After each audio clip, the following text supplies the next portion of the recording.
Hey, it's another edition of Game Day TV. I'm Jerry Young along with legendary coach Max Howell. We got a big show planned.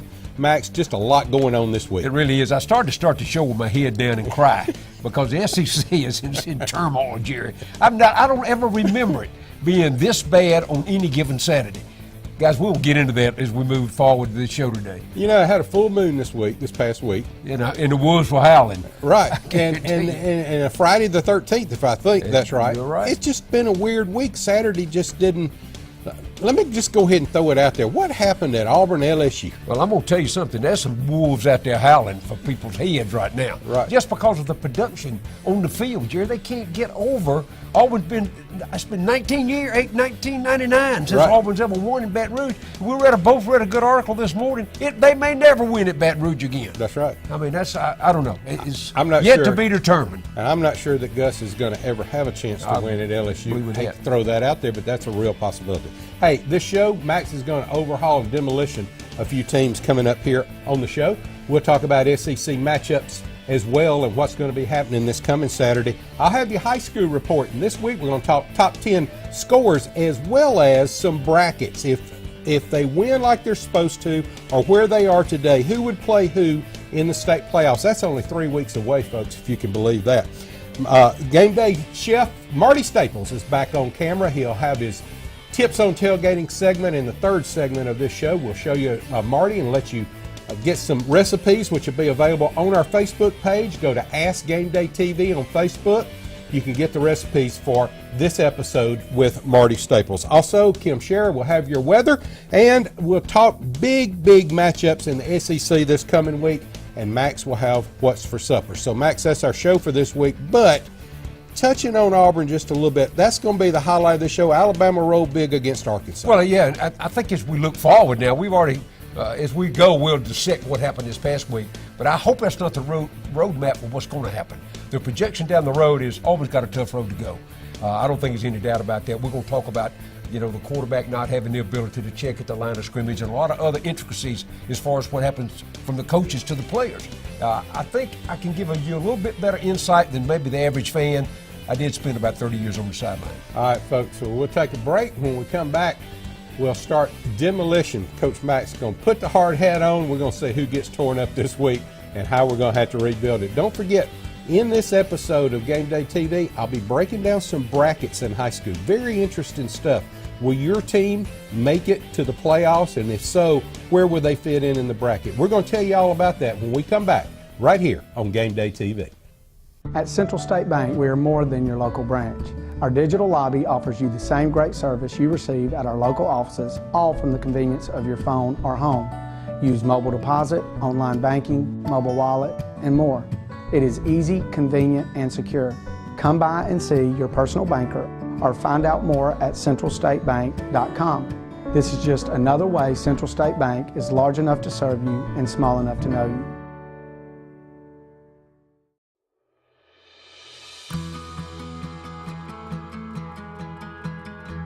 The unexpected.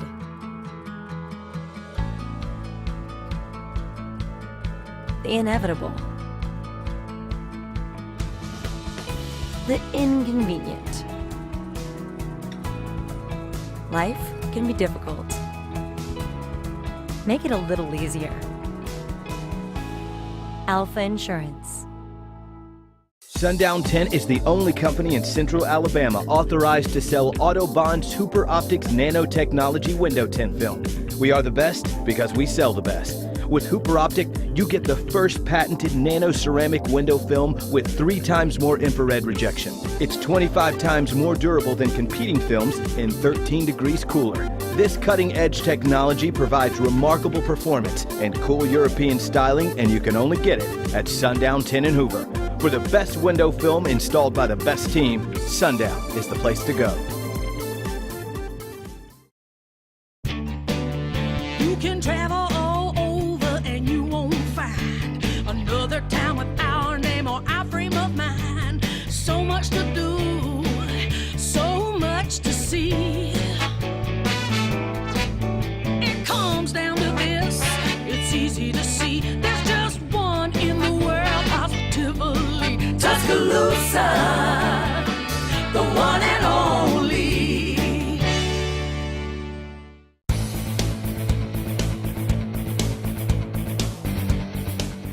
Hey, we couldn't even get our opening segment done without talking about Auburn and without talking about Alabama. But we're believe it or not, folks, Coach Max does not have Auburn on the demolition list this week.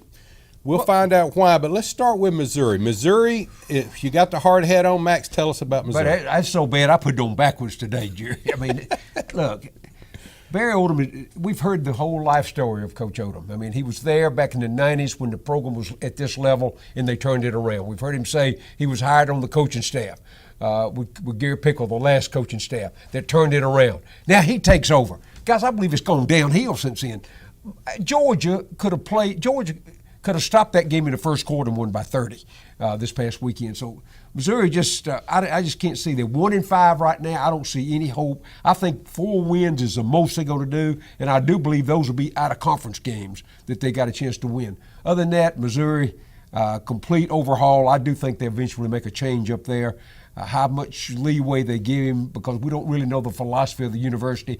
But I don't care who you are at what school, you cannot ignore the athletic department. That is your public PR arm, good or bad, going into all across the country. In fact, particularly when you're on national television. I don't like Missouri to stay as they are. I think they make a change up there. All right, well, Vandy had a rough week this week. They can't seem – it's almost like they can't seem to ever close the deal. They get close. Derek Mason doing a good job, I think, but they're still in the – Jerry can't get enough players. We've said that for years and years and years. The only guy that's even come close to doing that was James Franklin. Of course, you see what he's doing right now at Penn State. Right. So, I think there's a unique talent, personality that has to be at Vanderbilt. They go into Ole Miss this past weekend. I thought Ole Miss being down, that they may be coming apart. Offensively, doing as good as ever. I don't know whether you have watched any of that ball game.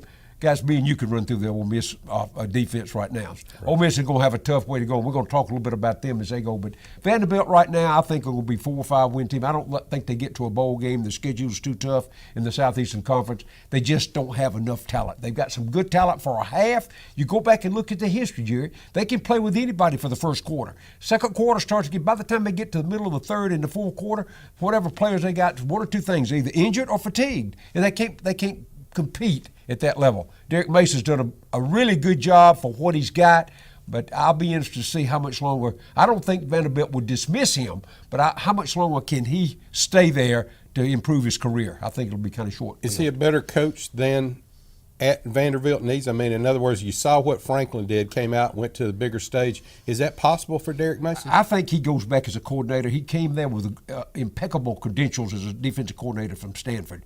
And I think maybe he knows that's where he fits.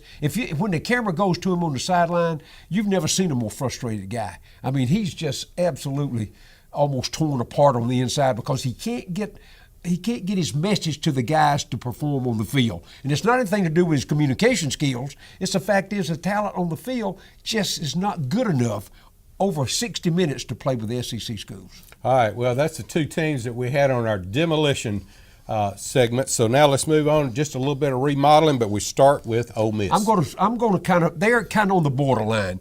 And here's the reason why. Nothing to do with the number of players that are there, nothing to do so much with the coaching staff per se, but it's already been acknowledged by the university that Matt Luke will not get the job. Now, I did hear pretty substantially yesterday that he has somewhat of a clause in his new contract that as an interim coach, he will be guaranteed a position with the new coach coming in. Now, here's what you have to understand about Coach Luke. His dad played there. His brother played there. His brother was a quarterback when I was on the staff there. His brother played there. He's been on the staff there over 10 years as an assistant football coach. He is Ole Miss through and through. I would have to say that I think that's a good move. Even most of the time in a program like this is really under siege from the NCAA, is that a new coaching staff or a new head coach has the ability to hire all his assistants. I don't see anything wrong with this one. Matt Luke needs to be rewarded for the turmoil he's having to go through, take all the blunt of everything that they do at Ole Miss right now. So I'm putting them on the stage. They're 3-3 right now. I think they got a chance to win 6 or 7, but no bowl, because they've already acknowledged to the NCAA no bowl bid this year. All right, biggest shock to me in our pre-show preparation was the fact that you didn't have Tennessee in the demolition department again, but you got them real close. But Tennessee's hurt. Well, they are. They won 3 ball games. That's the reason. You go back and look at Missouri's 1-5 and it's 3-4. The fact is that Tennessee still, they had an open week. Maybe we could count the bye week as a win because they go into Alabama this week a 34-point underdog on Monday. Now, we don't know what it's going to be by Friday or Saturday, but, that's the perception that everybody in America gets. Tennessee's not scored a touchdown on the ground or through the air in 10 quarters. Now, guys, that's unheard of, particularly at this level.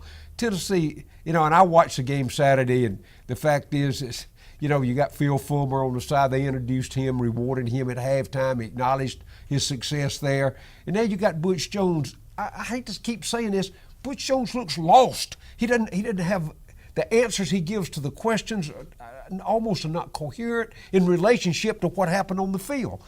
So I think that there's he's had 3 national ranked recruiting classes, top 10 classes recruiting in the last 5 years, but there's been no success shown on the field in that relationship. Guys, I'm going to tell you, when you have great recruiting in the winter, expectations go up in the fall. You know that. You've been there before.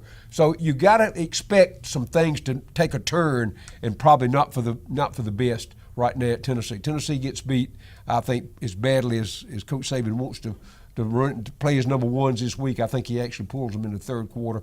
But I think it could be really ugly in Tuscaloosa this week. I keep going back to Tennessee just like Florida. There's enough talent in the state of Tennessee to recruit the state of Tennessee.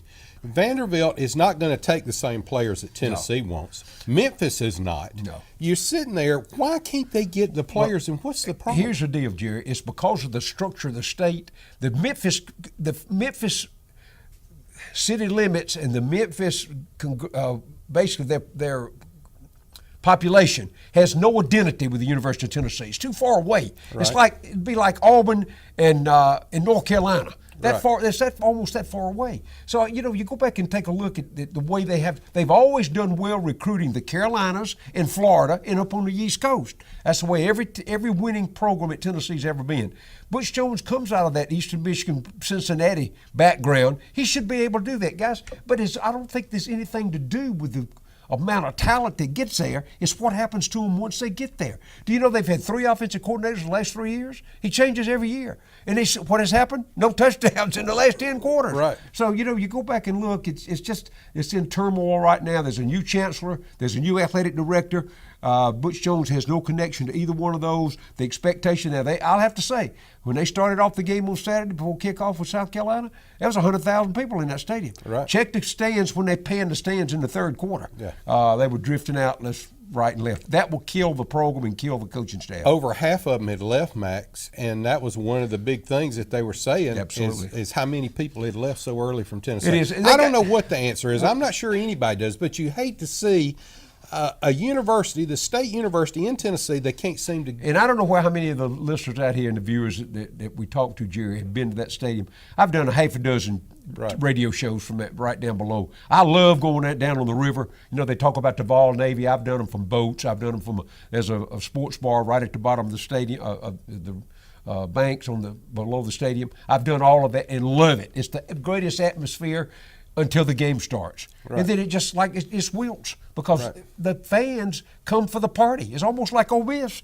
They had never lost a party on the river. Right. So, you kind of poke fun at them a little bit, but I hate to say it, but a program that's been down that long, to make a change, you got to poke a little fun. You have to. I look for Butch Jones to be gone shortly. Perfect segue. Poking a little fun. Let's talk about Arkansas. Oh my gosh, you can poke all the fun. The only place is more chaos on the university campus and in the city is Fayetteville, Arkansas, as opposed to Knoxville.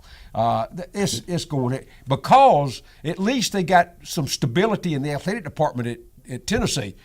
Jeff Long's trying to get out of there. He better try to get out of there because I think he's going to go too. He's the athletic director at Arkansas. So you go back and take a look at what's going on over there. I watched that ball game. There's another one. Coach on the sideline, I don't think he's got a clue. Coach Bielema comes in there with this high philosophy on running the football. He's going to change basically the format of the way they present themselves on the field. They can't recruit enough athletes to run his offense. Arkansas will have a coaching change probably by the end of the year. All right, move on to Florida now.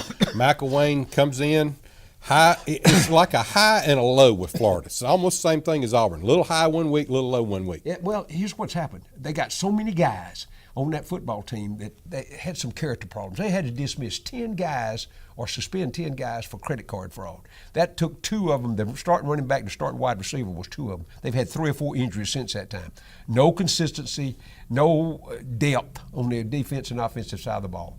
They lost this past weekend to Texas A&M, which I think is on the rise right now. We talked about that last week. But the fact is, Jim McElwain, with a new athletic director in Scott Strickland, I think will have a decision. Somebody's going to have a decision to make at the end of the year. I think Georgia comes in next week. They are off this week in preparation for Georgia. I don't know what they can do to stop Georgia. I mean, I don't know that there's enough talent to even stay on the field with. I think Georgia, they play in Jacksonville.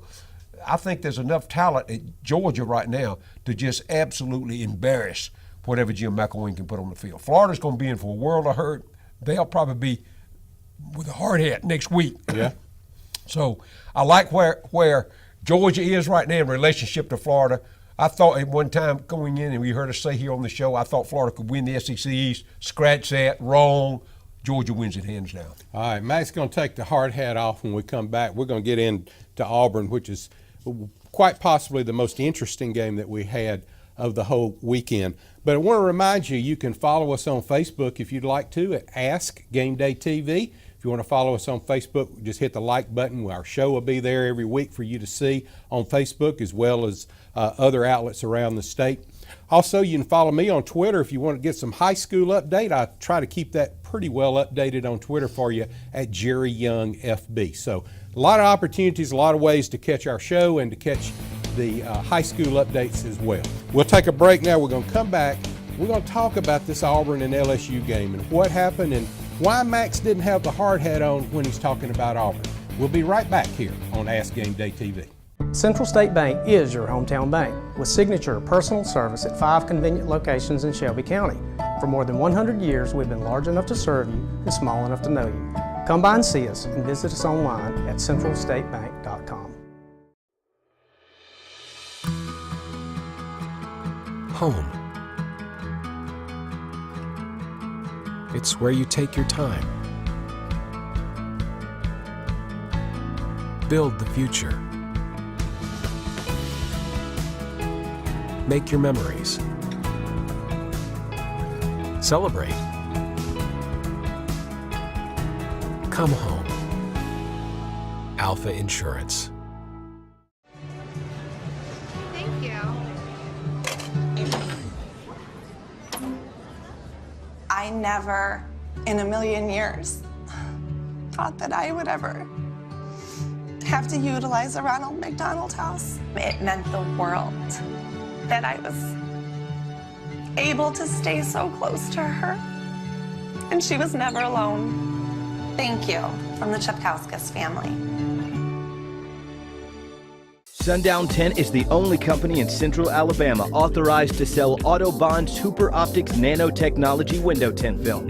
We are the best because we sell the best. With Hooper Optic, you get the first patented nano ceramic window film with 3 times more infrared rejection. It's 25 times more durable than competing films and 13 degrees cooler. This cutting-edge technology provides remarkable performance and cool European styling, and you can only get it at Sundown 10 in Hoover. For the best window film installed by the best team, Sundown is the place to go.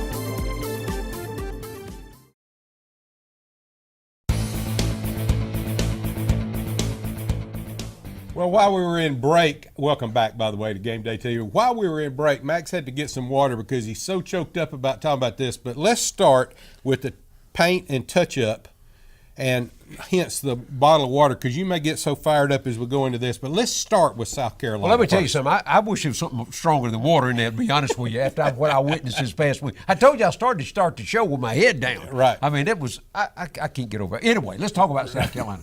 Will Muschamp, I think, and I said last week, you know, he went in last week, he took Arkansas, he was at home. Arkansas goes to town. We knew that program is crumbling from within.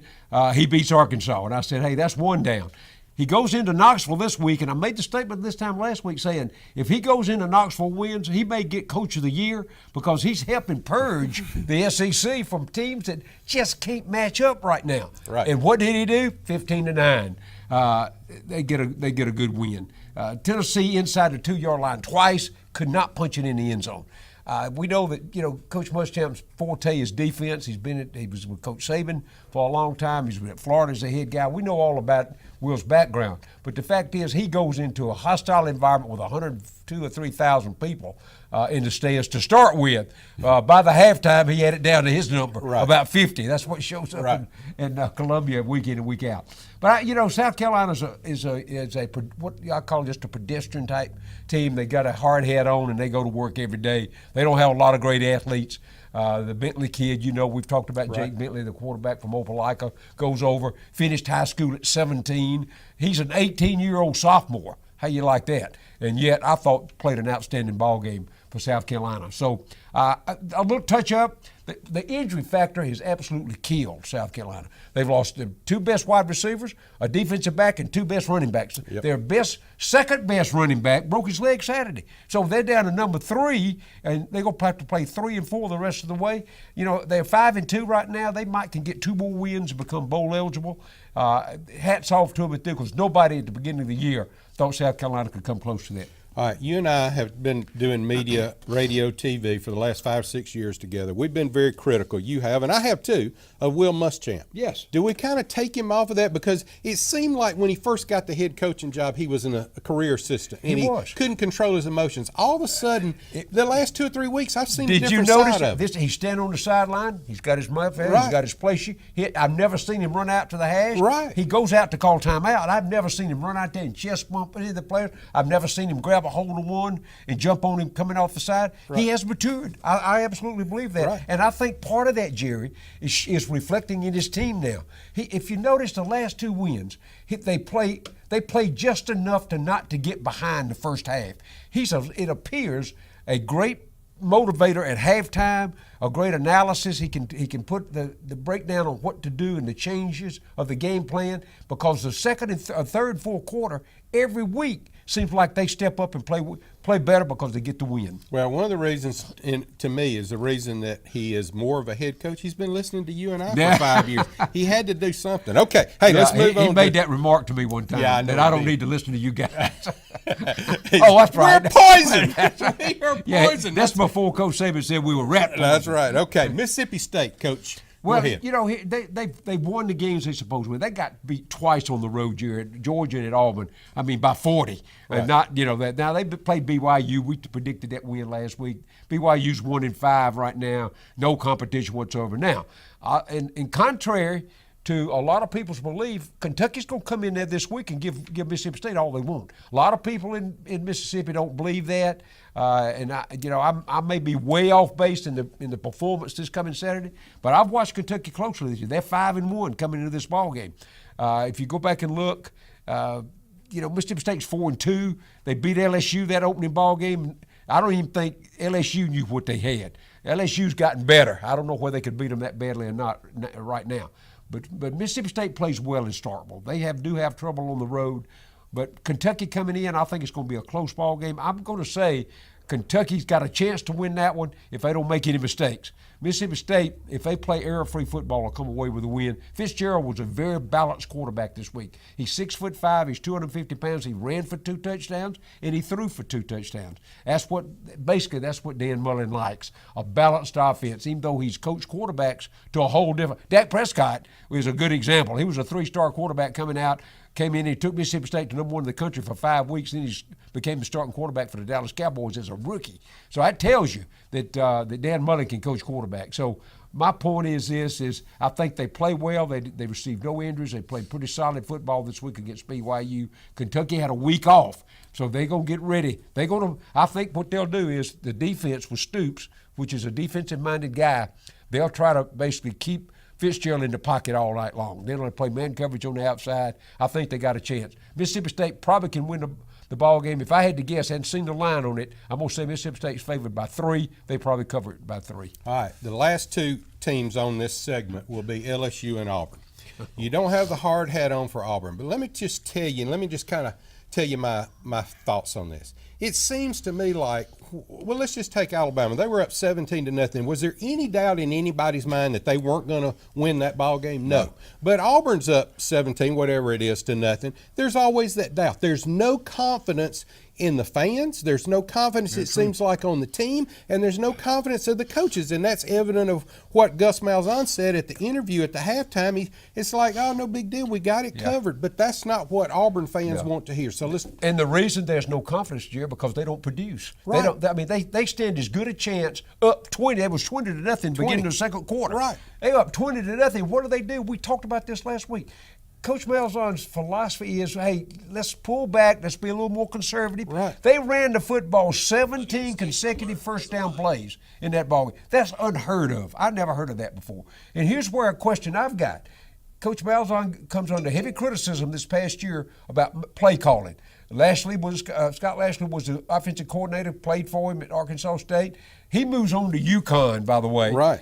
So he goes out and hires a friend of yours and a guy I know pretty well, in Chip Lindsey. Right. But you know what? And I asked you this driving over today. Why? Because he gives Chip no open book to make any tweaks with the offense. Right. We heard over the weekend, we suspected this, but did not know. Jared Stidham do not have the ability to check at the line of scrimmage. Well, he may have the ability, he doesn't have the authority. Well, that in their mind, he doesn't have the ability. That's right. That's the answer. That's right. And if I had not called games as an offensive coordinator before, in particular at the Division II level, we won a national championship, I could understand that. I've done that before. Guys, if you don't have confidence in your guy, and we know this, part of this is already true, then you narrow your playbook down to 8 or 10 plays. You find 8 or 10 plays that he can make the check on and allow him to do that. That's right. What does Auburn do? They keep calling from the press spot. Run on first down. Throw the deep sideline 4 times in a row when they don't need but 3 or 4 yards. I ask why. Well, for whatever reason, it's coming home to bite him right now. I'll be extremely unimpressed if they don't do something about that because of the heavy criticism.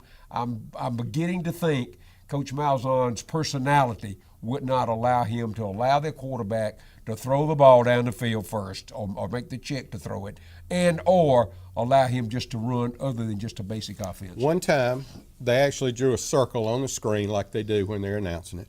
If Stidham would have just kept the ball on the read option, there wasn't one guy within 20 yards. They don't even look at him. They don't. There's no chance that he's going to keep the ball on the read option. That is what you and I have been saying for years about Gus Malzahn's offense. Unless that running threat's there, the quarterback, we knew going in that Gus's offense, his most successful years, when they had Cam Newton, he was offensive coordinator. He had Cam Newton that was good running, and they had Nick Marshall. Got him out of junior college. Well, they thought they've made 2 major mistakes in the last 3 years on quarterbacks. Jeremy Johnson, we know. I understand that from a fan standpoint. Johnson comes out of Montgomery. I believe he's at Carver High School out of Montgomery. He's missed a basketball in Alabama and missed a football. He's 6'5", he's 250. The guy, though, had trouble reading defenses. So, okay, put that aside. So they go to East Mississippi Junior College, which won the National Junior College Championship the year before. They find a quarterback down there could do what he is. The kid run a 4.4, but he don't know where he's going. I mean, it's the fact is he can't read the defensive either. They move him out to wide receiver. He finally graduates and transfers on. Right. So bottom line is they made some critical mistakes. I think the transfer in of Stidham from Baylor was such a blessing to him because the kid is talented that they don't want to take a chance. Is why they don't want to. But college football, you take a chance when you tee it up on the first snap in the ball game. If you can't live with that, then I'm going to suggest that. Well, first of all, you can't find another job making $9 million a year for 10 weeks' work. So, I would like to say, if you can't handle that, you better look for other employment. And Gus may be having to do that very soon. All right, let's move on now to teams who just want to leave alone. Alabama, Georgia, and Texas A&M. Your thoughts, first of all, on Alabama, of course. Well, Alabama, guys, we can talk a little bit about them all you want, but they coming in this game this week with Tennessee, 34-point favorite. I think they covered to play that. Coach Saban finds something wrong. He was all upset, about some things that happened this past week against Arkansas, but we knew they were going to beat Arkansas whenever they wanted to. They ended up playing the 2s and 3s in the fourth quarter this past week and got them some. So Alabama rolled on. I've looked at the schedule from here on.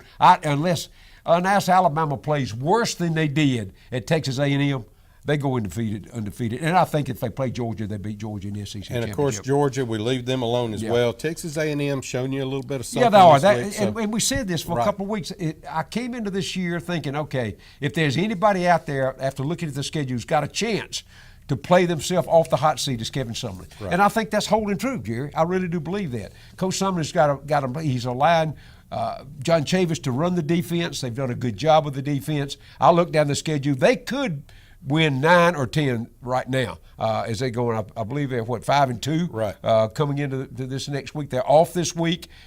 They've got a good opportunity. The toughest games they got left are at home. Will be, I think, Auburn and LSU are both at home. They got a chance to do very well this year. I like where Texas A&M is right now. Later on in the show, Max is going to break down the upcoming games in the SEC this next Saturday. But when we come back, we're going to talk some high school football. We're going to have Game Day Chef Marty Staples on and some recipes on our Facebook page at Ask Game Day TV. We'll take a break. We'll come back here with some high school talk right here on Game Day TV.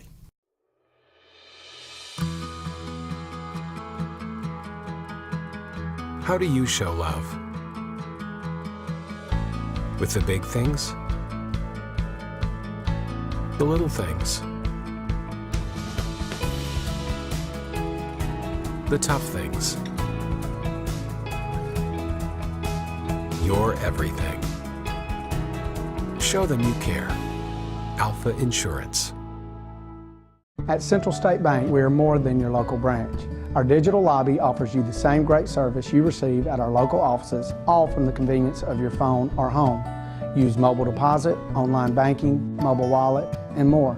It is easy, convenient, and secure. Come by and see your personal banker or find out more at centralstatebank.com. This is just another way Central State Bank is large enough to serve you and small enough to know you. You can travel all over and you won't find another town with our name or our frame of mind. So much to do, so much to see. It comes down to this, it's easy to see. There's just one in the world, positively. Tuscaloosa, the one and only. Sundown 10 is the only company in Central Alabama authorized to sell Autobond Super Optics nanotechnology window tint film. We are the best because we sell the best. With Hooper Optic, you get the first patented nano ceramic window film with 3 times more infrared rejection. It's 25 times more durable than competing films and 13 degrees cooler. This cutting-edge technology provides remarkable performance and cool European styling, and you can only get it at Sundown 10 in Hoover. For the best window film installed by the best team, Sundown is the place to go. Okay, folks, big high school week this week in play.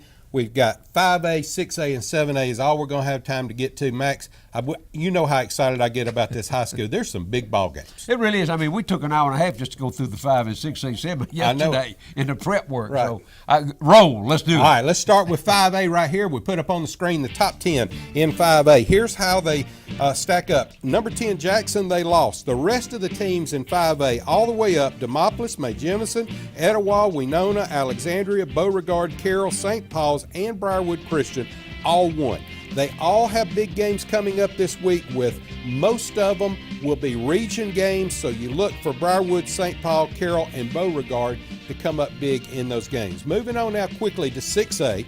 In 6A, Clay Chalkville comes in at number 10. They won. Benjamin Russell won at number 9. Sidney Lanier was off. Homewood, they keep rolling. We're going to talk more about them. They win again. And then the rest of the way on up, 5, 4, 3, 2, and 1. Spanish Fort, Wetumpka, Pinson Valley, Oxford, and Austin all won as well. They all got big games coming up in the region. Now quickly we move on to 7A because I want to talk about brackets before we get through with this high school report. We'll give you the top 10 in 7A. Number 10, Sparkman, a big loss to Hewitt-Trussville. I was at that ball game. I'll talk more about it. Mountain Brook with the win over Vestavia 17-10. Spain Park loses to Thompson, which they're ranked number 3, as you can see there on the screen. But Spain Park just could not hold off the mighty Thompson Warriors in that powerful offense. Fairhope, they won 31-17 over Davidson. Auburn with the win, 27-0 over Lee Montgomery. Lee Montgomery has a power rating much bigger than it shows on the top 10. So be prepared anytime you play Lee Montgomery. They're going to give you a good ball game, but Auburn won 27-0. McGill-Tulane real big over Montgomery, 44-0. I mentioned Hewitt-Trussville that beat Sparkman 34-27. Sparkman came back in that game. A big surprise. It's almost like Hewitt-Trussville took their foot off the gas, but they were managed to hang on 34-27. Did one of those coaches go to Auburn? Yes, sir.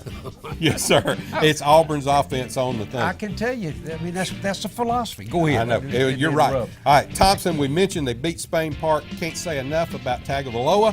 He is quite an athlete on the field, got a great arm, great sense on-field presence. Hoover, they roll big over Huffman, 38-6, even though Huffman's showing some signs. They've got a big game coming up as well. And then Central of Phoenix City over Jeff Davis, 55-18. Now, let me just tell you this while I'm going back in the press box this week. I'm so excited to be back doing play-by-play. This week, this season so far, I've been kind of put that on hold, but now big games are coming up at the end of the regular season and playoff games, so I'm going back in the press box. But next week I'll be at Crampton Bow. Jeff Davis takes on Prattville. The winner of that game will make the playoffs. The loser of that game will stay home. That's how big it is, Max. Well, you go back, and I just can't get this off my mind about Central Phoenix City.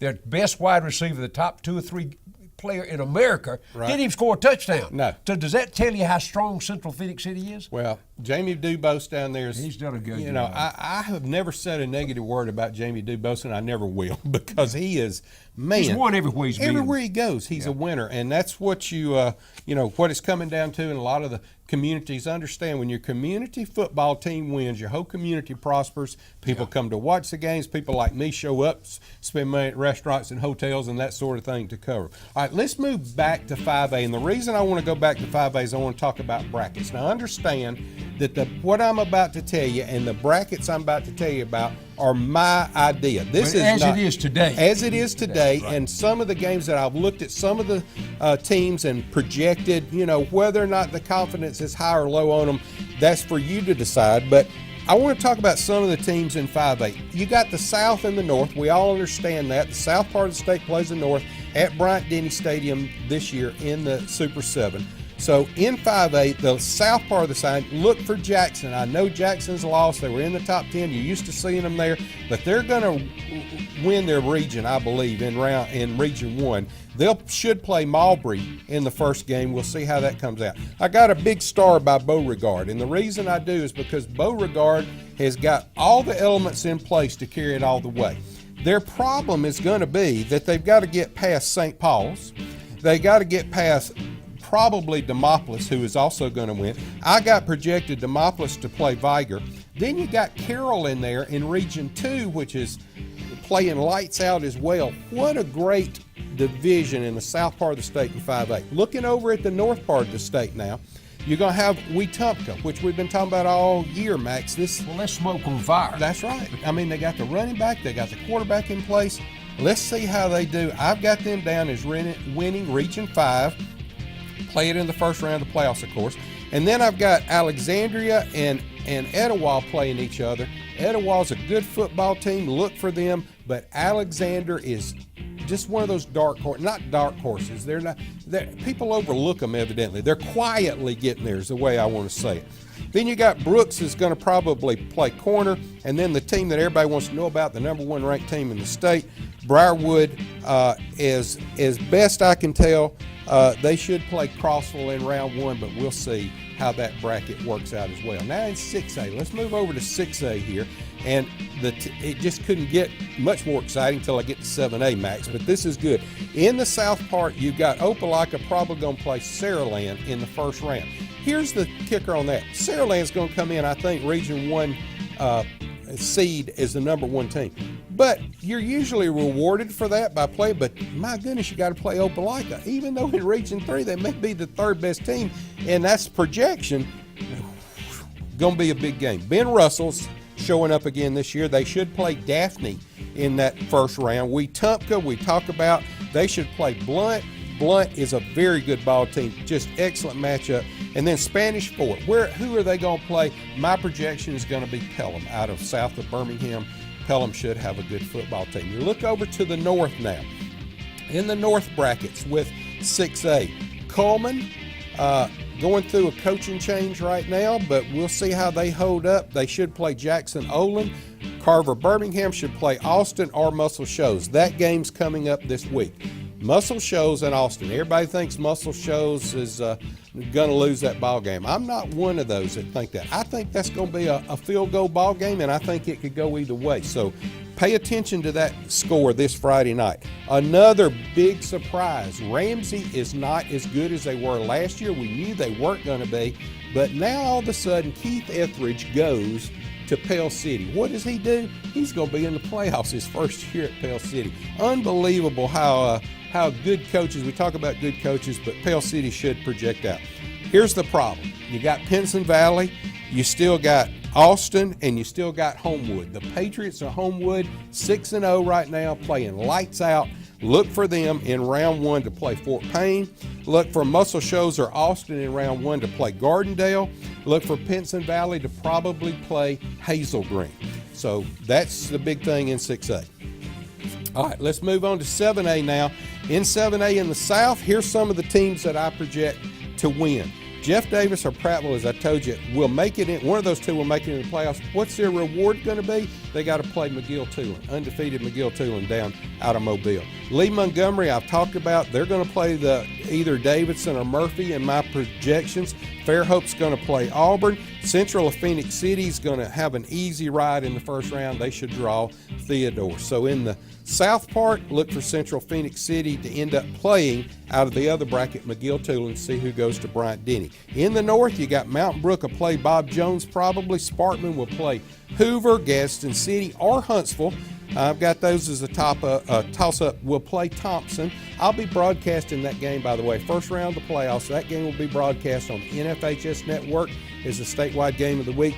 I'll be broadcasting that game. Spain Park and should play Hewitt-Trussville, and that's going to be a great matchup. So as we said all year, Hewitt-Trussville, Thompson, Hoover out of the South, McGill-Tulane, Central out of the North in 7A. Max, it's just getting exciting this time of year. Well, it really is. I mean, look, of course, we've said this before. You go for the team effort to watch the game. I go to watch the individual players. Right. And there's a difference there because where we are right now, particularly with 7A, there must be 15 or 20 D1 players there. There'll be some college guys all in every one of these ball games trying to take notes on who's going to play. Absolutely. And you know, me going back in the press box, I get a chance to see some of these individual players now, even though I'll be calling it, but there's some good ones. Thompson, Tagovailoa, the Edwards, there's two nephews, or their cousins that play for Thompson. Edwards, they are doing fantastic. That's your receivers for Tagovailoa, and everybody talks about Tagovailoa. Somebody's got to catch that ball. Well, he's just a junior on top of that. Yeah, I know it. Man, it's just so exciting. Okay, that's your high school report. Let's go to Game Day Chef Marty Staples now, as he's going to have some tips on tailgating for you. Be sure to check out the recipes on our Facebook page at Ask Game Day TV. Here's Marty Staples. Hello, everybody, and welcome to another edition of Tips on Tailgating with Game Day Chef Marty Staples. I'm Jerry Young, along with Coach Max Howell. Marty, this meal is like, if we're going to say, serve it mid-afternoon. Is that correct? Yeah, about a noon game, 1 o'clock game. What are you going to fix today? Well, today, of course, we got to start out with a little pico de gallo and of course, a little guacamole if you got that going. Okay. Okay, and then next, we're going to be doing some game day cornbread. And now our game day cornbread is going to have some great deraima sausage and some fresh corn in it. And of course, to go with that cornbread, of course, we got our shrimp and deraima sausage gumbo. Woo. And then for dessert, pecan crusted Cheesecake, wasn't it? cheesecake with cookie dough. Oh man. Oh my gosh. Well, I almost forgot what it was. It when was you so get good. gumbo on your mind, how do you get past that? I don't know. All right, so what do we do? Well, what I'm going to show everybody out there first is how to do an avocado. A lot of people always ask me, Yeah. Chef, how do you fix an avocado? Guacamole is very expensive in the grocery store, very cheap to make. You just take the avocado, cut it right in half. There's a seed in there. You just kind of peel it right around. And look at that, it just comes right open. Now that's the pit. You just hit it with your knife and twist it, and the pit comes right out. Now, my chef always wanted to make sure that we got every bit of the food. Wow. And as you'll see, every bit of it just pops right He out. makes it look easy, doesn't he, I know Max? it. I've thrown away half my avocados through the years. Next, what I'm going to get you to do here is just kind of mash that up All right, for we me. can do that. Jerry, you like avocados? Yes, I like avocados. I think that pit on the knife is pretty cool too. And you can grow avocado trees with those pits. I have done it. Really? Yes, sir. Plant that one in the backyard, Jerry. Yeah, okay. Yeah. And while Max has got his avocado going there, this is my secret. Please don't, for all you hardcore people, don't start writing me and going, what you make's not guacamole. I know it's not guacamole, but it's Marty's guacamole. I take a little bit of the pico de gallo Oh, wow. and get a little bit of that juice down there in the bottom. Add a little sour cream to it. And boom, we got our, what I call Marty's guacamole. How about that? Wow. So you eat that with chips, correct? Eat that with chips. Unbelievable. We're gonna put this right over here. And I assume that's how you do it with the chips. right? Correct. All right. Now, Now, we got. let's talk a little bit about our gumbo. All right. First thing is we have the roux. Yeah. Tell us. That's always. You know that's my favorite. Max made roux one time with the plastic spoon. You know. And So they you never do told that. anybody. Y'all don't listen. That's right. You'll never make a roux with a plastic spoon. Thank you. I learned that. And I also had a grandmother that said, you never make a roux while you're talking on the telephone Okay. because you forget what you're doing. All right. So how So- you make roux? What I do is I put a pan on the oven, put a half cup of oil, half cup of flour, bring it up to a boil, and just let it cook. Let it cook. Stay on medium height. What you're looking for is a nice medium body coffee color when you're finished with it. A little bit lighter than your apron there, a little bit darker than here. But that's what makes the flavor, is getting that roux cooked to the right temperature. All right. And then you get the roux going, and then you put whatever you want to in it. You put your vegetables in next. Now, I know a lot of people down at the beach and that grew up in Mobile. They'll fight you over their gumbo. Right, I mean, we got friends that say, no, I cook the best. I cook the best. Everybody's going to brag and say they cook the best gumbo. But it basically, if you get the roux right, it's hard to mess up the gumbo, It's right? it's hard to mess it up. It's hard to mess it up. And of course, now added to that roux, you make the trilogy, which is our peppers, our onions, and our celery. Right. Mix that all in. Put a little chicken stock, or any kind of stock you have, and then put a little bit of tomato in there. Let it cook for about an hour. And by the way, we put Doremus sausage in our gumbo because Doremus sausage, in case you don't know, is one of Alabama's oldest sausage manufacturers, sausage grinders, whatever you want to do. From Makers square one. from square one. Marty's visited with them. Max and I have too, but it's just a fantastic. And I know there's other sausage companies in Alabama. I'm going to tell you, I favor Doremus sausage, and we appreciate them sponsoring this. That's the only sausage we use here on Game Day TV. I used to have a favorite one before I tasted this one. That's right. Now I got a new favorite. That's one. right. The Doremus is just a fantastic brand. You can order it online. Just go to DoremusSausages.com and they'll ship out their smoked sausage to you anywhere in the country. They ship all over the country. So. Right. All right. So now you got cornbread. Right. You got gumbo. Right. You're going to put the gumbo on what? Some rice? We're going to put it on some baked rice for us. Okay. And then for dessert, we have our game day pecan crusted cheesecake and cookie dough bites. Wow. What We you got, think? you got to eat your gumbo first. Got to as eat my your mother would gumbo. say. That's right. That's right. All right. Well, we're going to serve it up now. You want to show us how we put it on the plate? Sure, let's do it. All right. I like to take a plate, put a scoop of rice here in the middle of it. Okay. Then we'll head back here to our gumbo. And by the way, we used Gulf Coast shrimp in this, fresh from the Gulf. And Gulf Coast shrimp with the Rama sausage, I don't know if you can beat it. I don't think you can. Wow. Now, I don't know who's going to get the first bowl, but I'm about to end this segment. Does that tell you anything? We're going to fight over this one, folks. Look at that. Wow. There you go. And then let's just go ahead and put us a little green onion over the top of it. Can you imagine cooking this at game day? You'd be the star of anywhere, any tailgating you want to go to. Marty, thanks a lot. You got it. Hey, we're going to do another segment coming up on Game Day TV with Marty Staples, our game day chef, so be watching for that. Well, this is your midday meal. Gumbo, cornbread with the Rama sausage and corn, cheesecake bites with pecan crust and pico de gallo, avocado guacamole with chips. So I want to thank Dorama Sausage again for sponsoring this segment. We'll see you real soon right here on Game Day TV. At Central State Bank, we are more than your local branch. Our digital lobby offers you the same great service you receive at our local offices, all from the convenience of your phone or home. Use mobile deposit, online banking, mobile wallet, and more. It is easy, convenient, and secure. Come by and see your personal banker or find out more at centralstatebank.com. This is just another way Central State Bank is large enough to serve you and small enough to know you.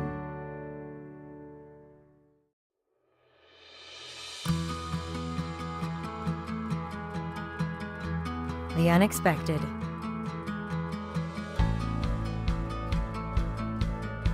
The inevitable. The inconvenient. Life can be difficult. Make it a little easier.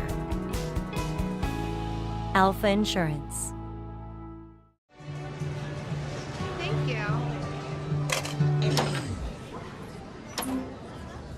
I never in a million years thought that I would ever have to utilize a Ronald McDonald House. It meant the world that I was able to stay so close to her, and she was never alone. Thank you from the Chepkauskas family.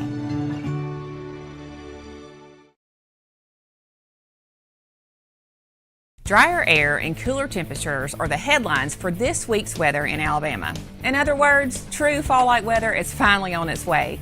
Some nights, early in the week, are even dipping into the 40s. It's going to be cool, you guys. Time to get those long-sleeve shirts and sweaters out for Friday night football. North Alabama will go from 70s during the day to low 50s. The Birmingham area will look the same. Southern Alabama will be in the 80s for the highs and getting into the 50s for the lows. With weather like this, it will be a great week to get to your local high school and support your favorite team. For college football, the only team that's staying in Alabama is Alabama. They're staying home for Saturday's matchup. With a 2:30 kickoff, the highs will be in the 70s and only a 10% chance of rain. Auburn heads to Fayetteville, Arkansas. The highs will be in the 70s and lows in the 50s. It should feel nice by the 6:30 p.m. kickoff. UAB is in Charlotte, North Carolina. It'll be mostly sunny with high of 78 and a low of 54. Again, a later kickoff of 5:30 should call for great fall-like weather for the Blazers. Troy State will be in Atlanta for a 1 o'clock kickoff, and the weather will be in the 70s. I don't know about you, but this week's weather really makes me excited for games. Go enjoy being outside with your friends and family while cheering on your favorite team. If you can't make the games, it's a perfect weekend to set up a TV outside and get that grill going. Back to my friends, Max and Jerry.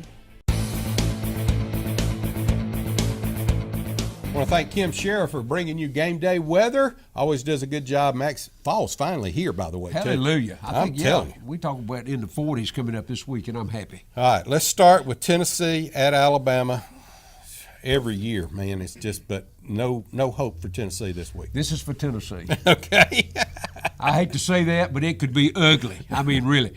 Look, Alabama goes on the field this past week. They play in Arkansas.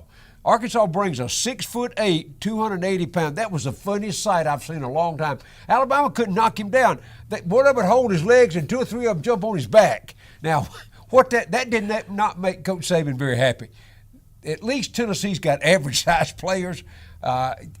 You go back, they started a freshman or redshirt freshman quarterback this past week against South Carolina. They get beat. I think Alabama lines up. They keep a kid in the quote. The Kelly kid at Tennessee is as good a running back as he is in the conference, right. But he has no help. They can't get him outside because the blocking's not adequate. Linebackers are going to come through.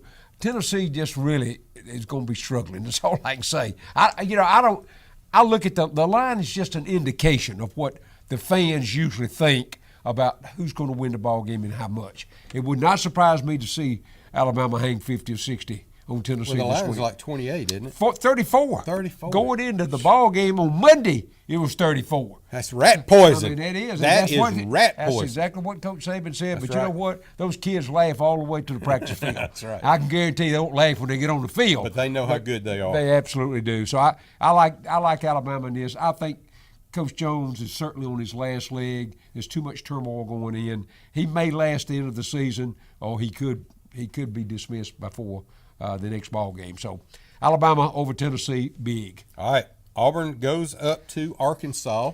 You can't get to Arkansas. You can't get to Fayetteville from here. You got to go somewhere else to get there. Yeah, they fly into Oklahoma and drive back across. Yeah, I mean, That's it's how far it impossible. is. So Auburn's got a chance to get well this week. I'm telling you, Arkansas is another one. Only other place outside of Knoxville is bigger turmoil is in Fayetteville. It's just, they've not had a sellout over there in 6 or 7 years. Now, they advertise. They just had, by the way, 10,000 more seats, cost them $160 million to do that. That's why the athletic director's getting heavily criticized. He's looking for a way out. He may find a tunnel to get out over there somewhere in Oklahoma. But the fact is Jeff Long is not making any contribution to helping stabilize the program. Brett Bielema is, you talk about a guy that looks lost. You watch when the camera goes to him on the sideline, he doesn't identify with what's going on. They lost Austin Allen. He doesn't play this week. They start the 6'8" quarterback again. Auburn will have their chance. They're going to try to run a hurry-up offense. How can you hurry up a 6'8", 280-pounder at quarterback? I've never seen it happen before, but we'll see how that works. Auburn goes in. I think they get healthy. Arkansas cannot stop that offense of Auburn. And I don't care if Petway never carries a snap. They'll give it to Johnson. I'll be the first to tell you, I didn't think Kerryon Johnson could carry the ball 30 times. Right. He carried it 31 times this past week. He could carry it 40 against Arkansas. First of all, Arkansas is not going to hurt him physically because he'll score a lot of touchdowns. Auburn gets healthy in that ball game. I think Petway still got some foot problems, so he's not 100%. All right, quickly, Kentucky at Mississippi State. Well, Kentucky's 5-1, and they come off a bye week getting ready for Mississippi State. Mississippi State's won the games they were supposed to win, but they lost big at Auburn and in Athens, Georgia. Over 40 points each ball game. So Mississippi State's got some holes to fill, but they've gotten better. They beat BYU this past weekend, but they should have beaten BYU. Kentucky's a better football team than a lot of people realize, Jerry. They're 5-1 right now. They struggled against Missouri, but Missouri played by far their ball game 2 weeks ago. So I like Mississippi State in at home. If they were going on the road, I think Kentucky beats them hand down. I think they probably come away with a win, and I think it can come down to a field goal, a 3-point line. I think Mississippi State covers. Does LSU hold on? Absolutely. Here's the thing. Ole Miss is going to score. They score on anybody in the country. They've shown it. They can't stop me and you. I'm telling you and I can just turn around and hand it off. We can run for 50 yards anytime we took it up. I don't know what's going on there, but for whatever reason, they have not been able to recruit enough good defensive players. And that is kind of common when teams have head coaches that are so offensively oriented, and Hugh Freeze was nothing but that. We know that. He came out of the Gus Malzahn background. Right. So they want to run and throw every snap. They got great. Shea Patterson's as good as he is in the league, guys, I'm telling you. Now, what does LSU do? They got to hem him up. We've got some pretty good contacts at LSU. I know they're working on that right now. The difference is LSU's going to score, and I think Ole Miss cannot score. If they run the football and hold the ball, they'll keep Shea Patterson on the sideline. LSU wins that ball game. All right, I want to thank DeRamus Sausage for sponsoring Tips on Tailgating with Marty Staples, head chef Marty Staples. Max, speaking of food, Hey, buddy, what's for supper? Oh, my goodness, man. It's cool weather. I'm going to tell you what I put on this past week. Okay. I did a big old pot of chili. But now you know the difference. I'm going to spice it up a little bit. I can't. You know that. I'm going to do the beef and the pork in there, the beans and the tomatoes and onions and a lot of garlic to make that pot of chili. It's going to be seasoned the way I really like it. Corn on the cob. I do corn on the cob on the grill. Now, I heard an unusual one the other day about corn on the cob. They put mayonnaise on the corn. I heard that. Wrap it in tin foil, and that oil and the mayonnaise soaks into the corn. I'm going to try it. I did not do it on this one. I do a big old house salad with homemade blue cheese dressing, garlic bread sticks. I like that with my chili as well. For dessert, a big double-decker. You didn't see this. Pecan pie. But now I make it with white Karo syrup. I don't like the dark. I like the light because it saves the calories, Jerry. So We got to go, Max. That's let's enough. go. That's Big old enough. picture of sweet iced tea to wash Hey, it down. tune in next week. We're going to have another big edition of Game Day TV. For Max Howell, I'm Jerry Young. Thanks for watching this week, folks. We'll see you soon right here on Game Day TV.